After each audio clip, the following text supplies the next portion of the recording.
Some people reach 30 with financial freedom, while others are drowning in debt and living paycheck to paycheck. But the difference isn't luck, income, or even intelligence. It comes down to a few simple money decisions made years earlier. Today, we're going to break down exactly how much money you should have saved by age 30 and the habits that determine whether you'll get there or fall far behind. By the time you turn 30, society quietly asks a question nobody teaches you how to answer.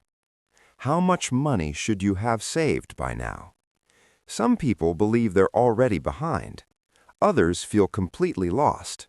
And many avoid checking their finances altogether because they're afraid of what they might discover. But here's the truth. There is no universal number. Yet there are clear financial milestones that separate financial stress from financial confidence.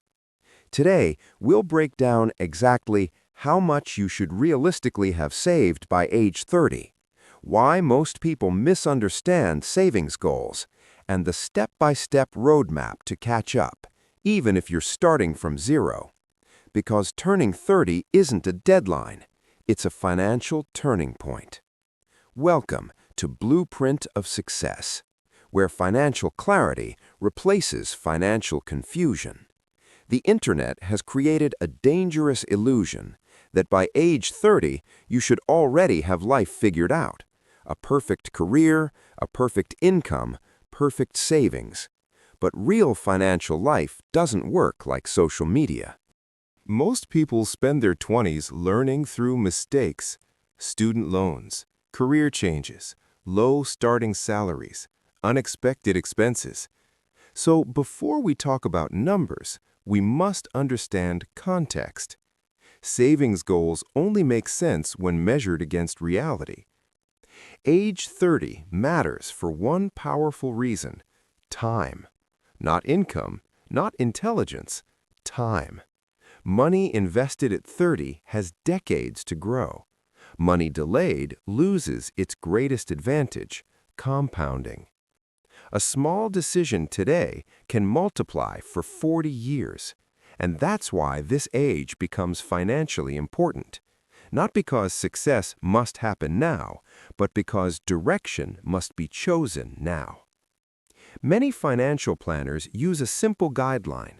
By age 30, you should aim to have saved approximately 1 year of your annual income. If you earn $30,000 per year, aim for $30,000 saved. If you earn $50,000, aim for $50,000 saved. But this is not a rule. It's a direction indicator, a compass, not a judgment. Because the real purpose of this benchmark is behavior, not comparison. Savings by age 30 shouldn't sit in one place. Financially stable individuals divide savings into 3 categories. First, protection. Second, growth. Third, future goals. Each serves a different psychological and financial purpose. Savings protect you. Investments grow you. By age 30, financially secure individuals begin shifting focus from earning money to letting money earn for them. Even small investments started early outperform large investments started late. Consistency matters more than size. Money is not only about survival or retirement, it's about options. Savings create choices, and choices create freedom. Now comes the question many viewers quietly ask. What if you're close to 30 and have nothing saved? Here's the truth few people say. You are not late. You are simply at the starting line. Financial progress depends more on habits than history, and habits can change immediately. The catch-up strategy has 3 phases. Phase 1, stabilize spending. Phase 2, build protection. Phase 3, accelerate investing. Small, consistent progress beats dramatic short-term effort. Savings change more than numbers. They change behavior. When people feel financially secure, they take smarter risks.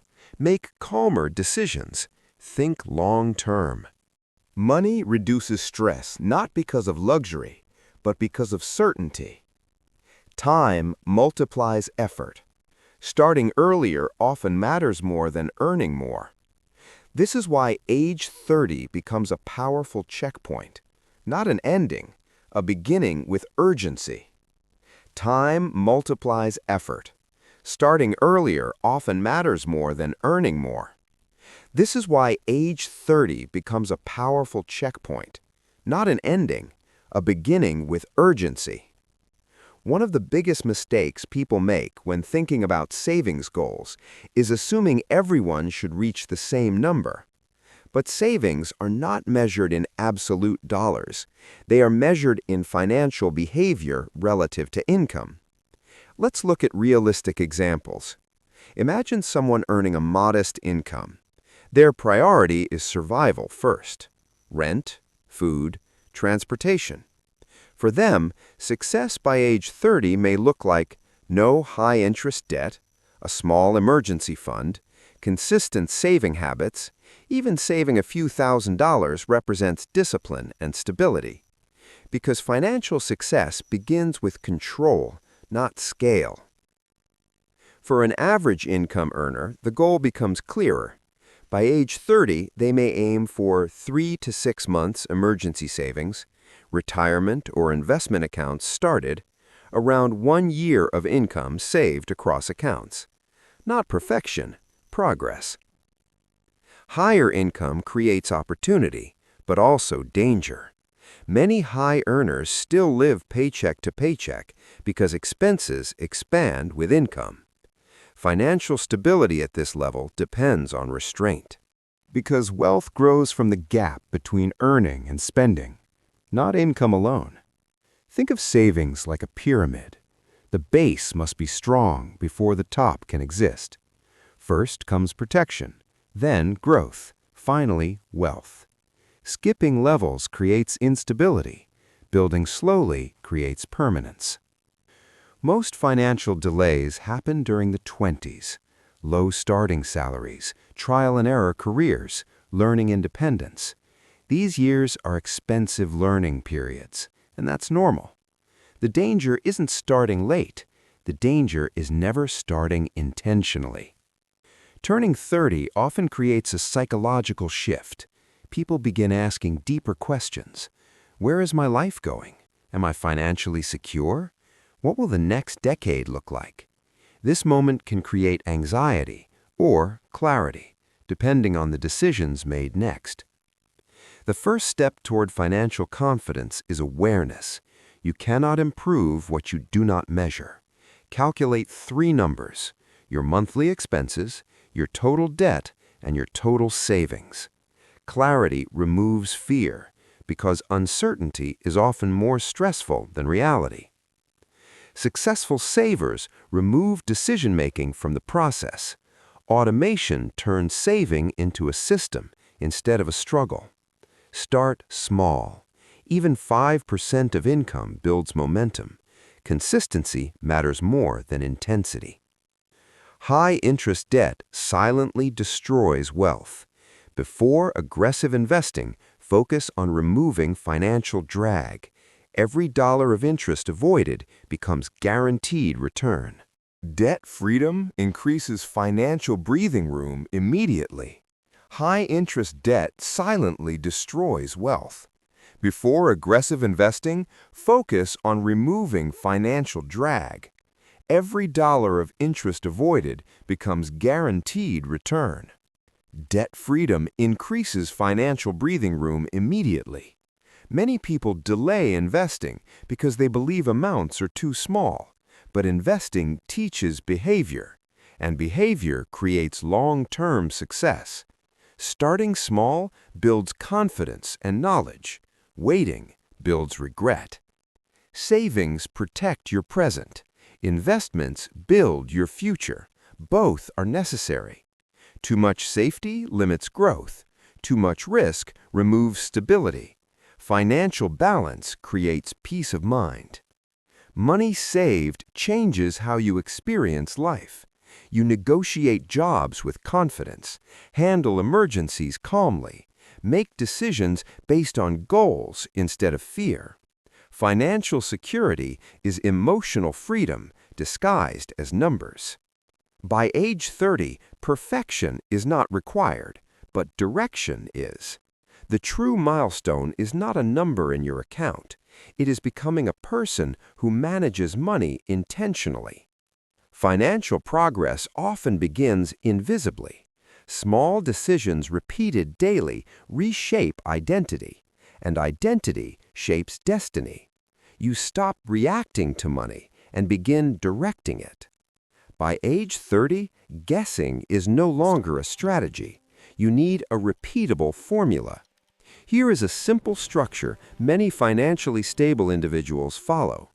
50% for essentials, 20% for saving and investing, 30% for lifestyle. This is not rigid law, it is directional structure. If you cannot save 20% yet, start with 5, then 10, then increase gradually. Savings rate matters more than income size. It comes from boring consistency, month after month, year after year. Wealth rewards repetition. Your 30s often become the most powerful financial decade. Income typically rises, experience compounds, investments begin accelerating. Decisions made now echo for decades. This is where momentum turns into measurable progress. Success by age 30 is not perfection, it is direction. If your financial systems exist, your future begins working in your favor. So how much money should you have saved by age 30? Enough to feel stable, enough to have started investing, enough to move forward with intention. Not perfection, momentum. Because financial success is not about reaching a number by a deadline. It's about building a system that works for decades. And the best time to build that system is today. If this helped you understand your financial position more clearly, subscribe to Blueprint of Success, because clarity creates confidence, and confidence builds wealth.